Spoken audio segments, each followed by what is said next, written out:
it is boring to compare fins with foils in conditions where one or the other will dominate. So it becomes more of a question of if the riders make the right equipment choice, instead of the riders all being on more or less the same equipment and it coming down to the skill on the gear, it mostly comes down to the equipment choice.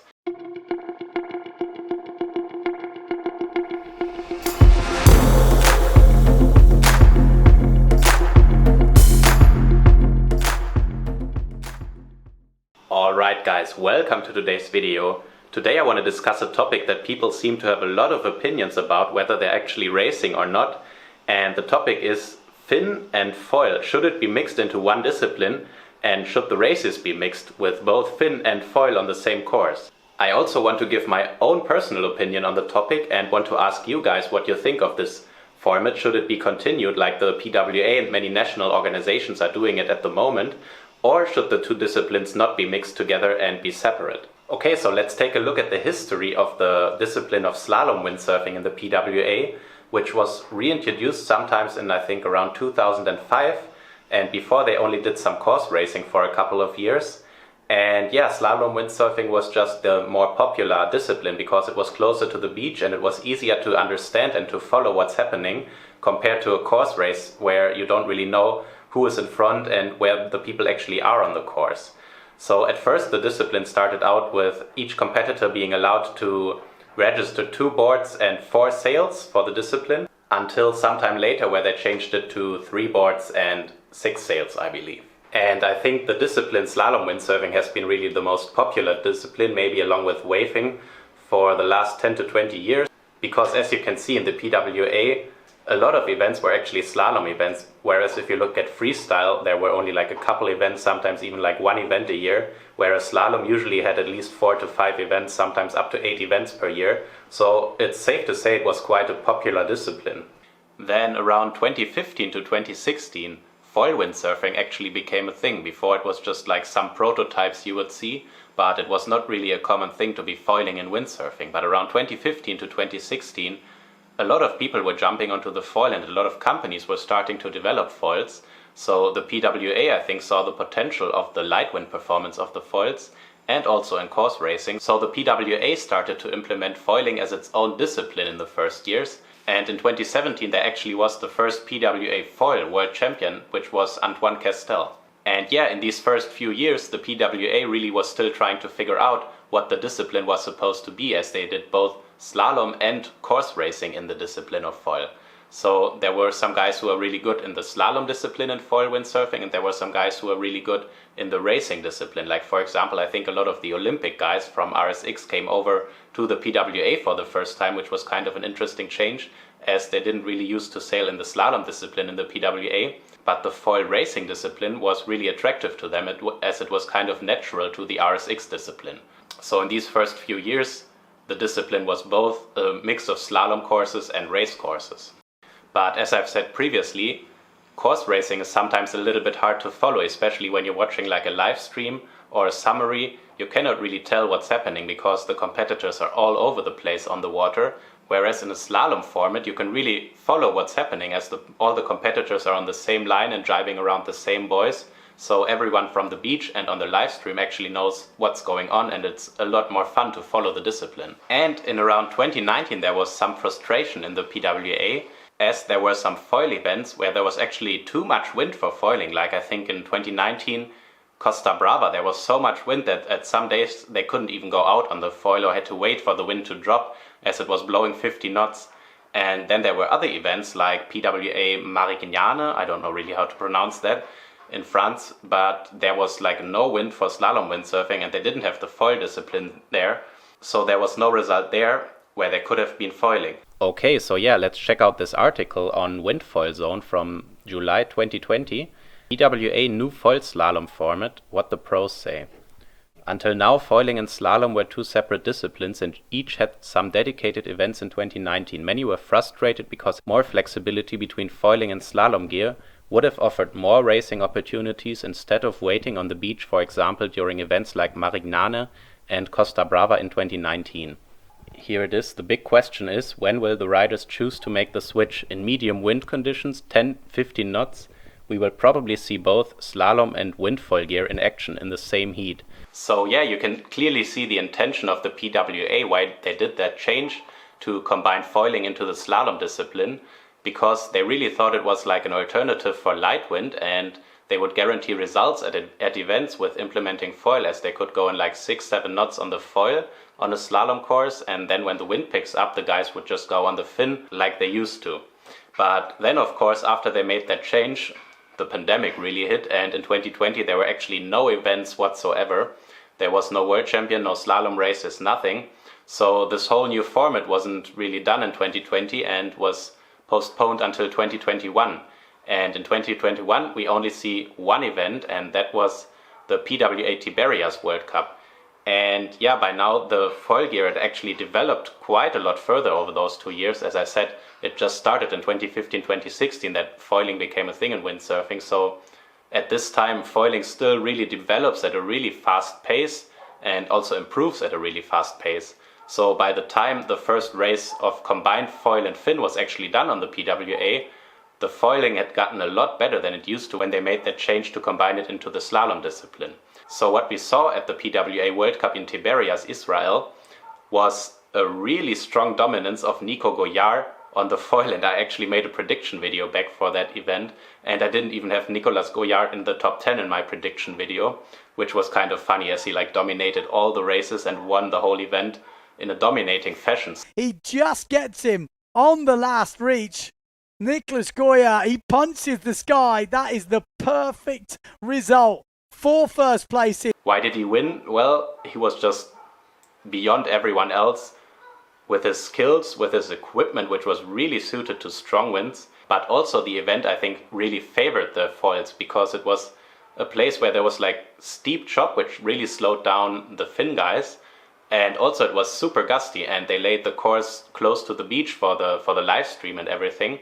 So a lot of times when sailors were getting into the inside marks on the fin, they would just stand and had to pump out of the jibes, whereas on the foil they would just smoothly glide through the jibe and make it out with a lot more speed than the fin guys. So I think the conditions also in particular were really favoring the foil guys. But yeah, now the question really is, it has been 2 years, 2020 and 2021, with one event that favored the foils, so we really still don't know for sure where the two disciplines stand, and we have to figure it out hopefully this year in 2022 with a strong season with a lot of events in various conditions, and we will see in what conditions the foil is actually dominant and in what conditions the fin is actually dominant. But it looks like the wind limit at which people will switch onto the fin is getting a lot higher. Also, if I look at the guys training at the PWA in Tenerife, there's a lot of guys that are training only foil now, even in like 30-35 knots, as Nicolas Goyard showed that the foil is competitive even in the strong wind conditions. And yeah, now you can see a lot of arguments for the combination of fin and foil into one discipline, and a lot of people having also arguments against this format.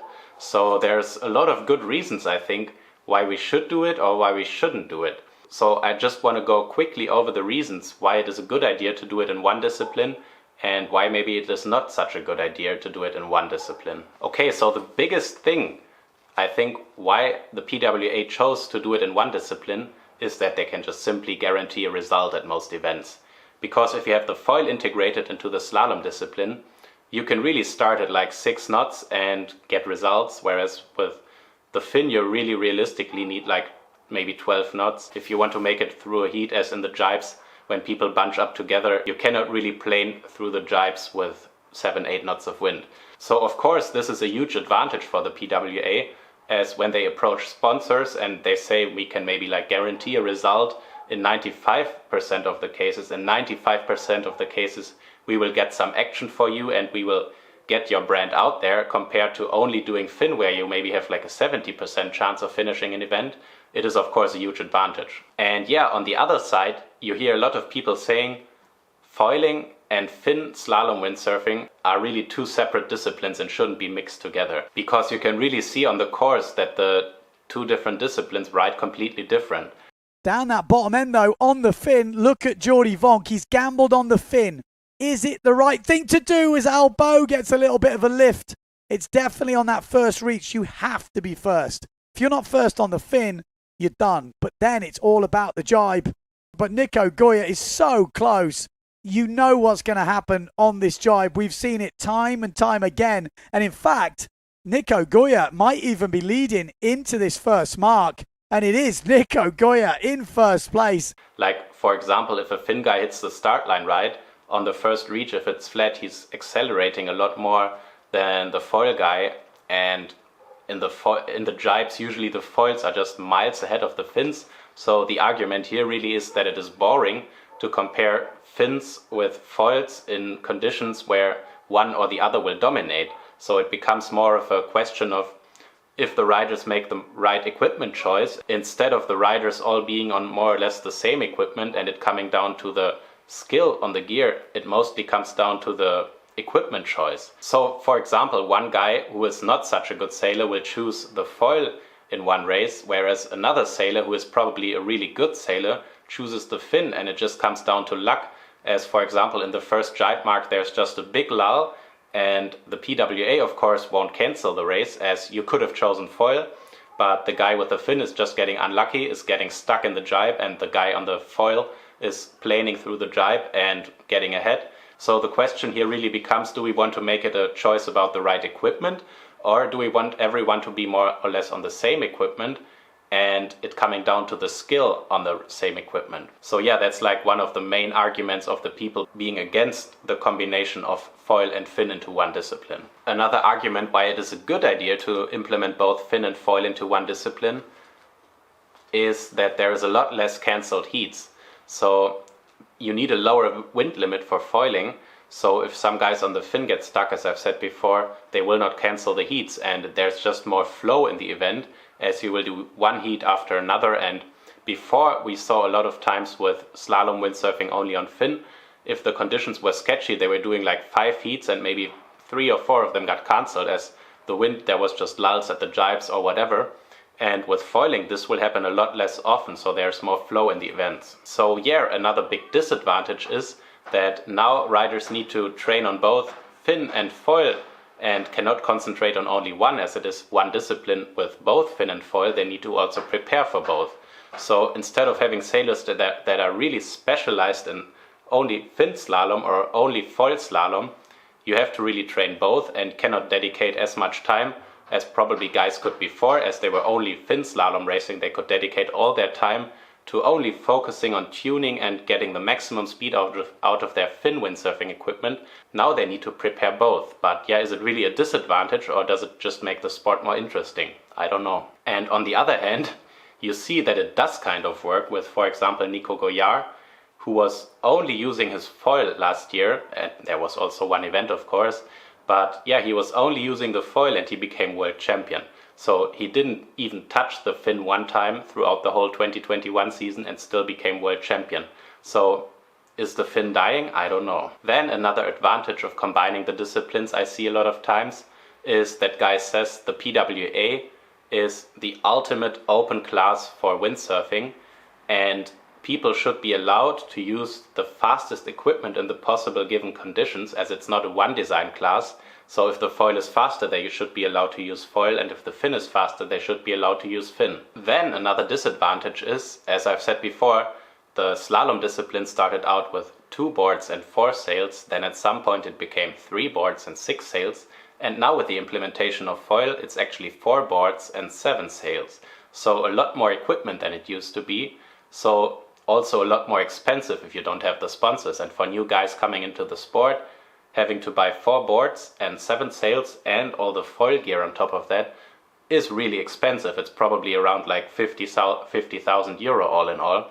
So getting into the sport where there is not a lot of prize money and not a lot of money from sponsors is even more difficult now than it used to be. But at the same time, people also say that the material is still too restrictive, because compared to before, where you only had fin, you only have 1 additional board and 1 additional sail. So people say that you should be allowed to register even more equipment than you are currently allowed to not prevent the sport from progressing. Okay, the last big point on my list is that with the implementation of foil windsurfing into slalom windsurfing, you will see a lot less fin races. Especially now that the foil is becoming competitive in strong winds, it will be less and less likely on the PWA to watch fin slalom windsurfing.